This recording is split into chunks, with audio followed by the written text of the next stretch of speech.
I'm Alan Rubalcaba, along with Armando Diaz, and we'll be talking about the board game Go, and along with the programming approaches that have been tried to produce competent computer players. Go is a very simplistic game with only two types of pieces, white and black stones, but this simplicity can be very deceptive. Unlike chess, a computer cannot simply do a large number of calculations and expect to play well. We'll surely see why this is true, but first, let's take a look at the basics of this elegant game.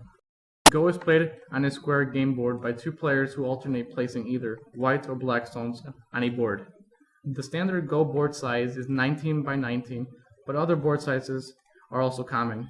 A game of Go gets more complex with a larger board size, but the general principles governing the game tend to remain the same. The objective in Go is simple: encircle as much territory as possible while preventing your opponent from doing the same. The game ends when one side resigns, or both players are chosen to pass in succession. Stones are used to enclose or fence off territory, like I'm showing here. Okay, now take a look at the stones I've laid out. They outline a very basic strategy that beginners are often taught. Notice that each enclosure fences off the same number of intersections, 9 of them. In the upper right corner, though, I only needed 7 stones to do this. The right side required 11 stones, and the leftmost group required 17 stones.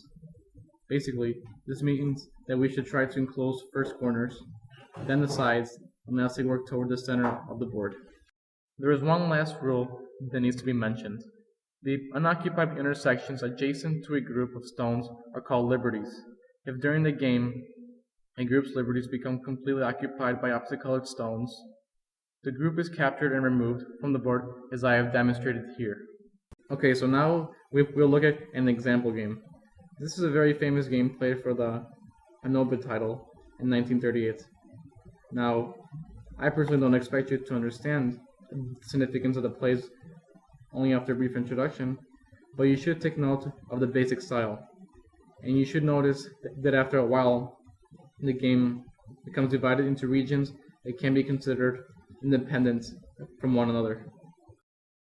Hi everyone, I'm Armando Diaz, and I'll be conducting the computational half of this video. So, how would we actually go about designing a Go program? We might start by looking at how chess programs work. But there is a problem. Most chess programs are strong simply because they can quickly analyze many moves. IBM's Deep Blue computer, for example, can analyze around 200 million chess positions a second. Go programs cannot do this though, because there are far more moves possible per turn than in chess. The tree diagram on screen is a scale of the relative difference in possible moves for each game. Instead, we might try creating a program that knows a library of standard sequences to play effectively. The problem with this approach is that it's hard to code a notion of context into a program so that it knows when the standard moves apply. Here's an example. White is actually the popular Go game engine called GNU Go. Here we see white invade black, but follow up weakly and get captured. The appropriate way to attack would have been as follows.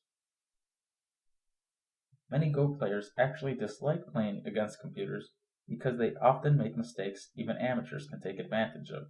There has been some progress in programming Go, however, especially since the 90s. In 1994, Elwin Berlekamp and David Wolf published a book called Mathematical Go, Chilling Gets the Last Point, which describes a mathematical method of analyzing the endgame.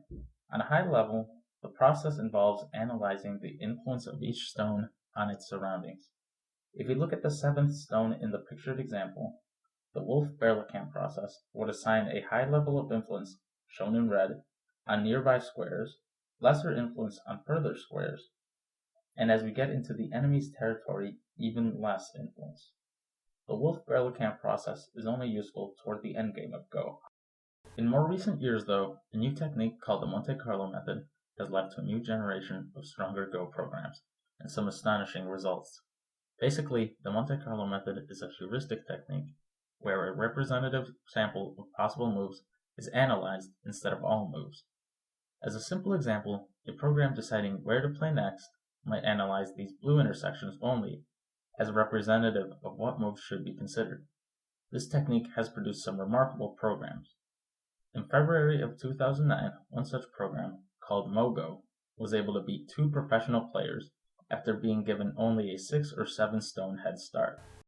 It is expected that we might see a computer capable of holding its own against a professional within the next 10 years. Whether this proves true or not, it is becoming clear that even Go may be solvable through statistical calculation-intensive algorithms. Once again, this is Armando Diaz with my partner, Elnaruwa Kalba. Thank you for watching.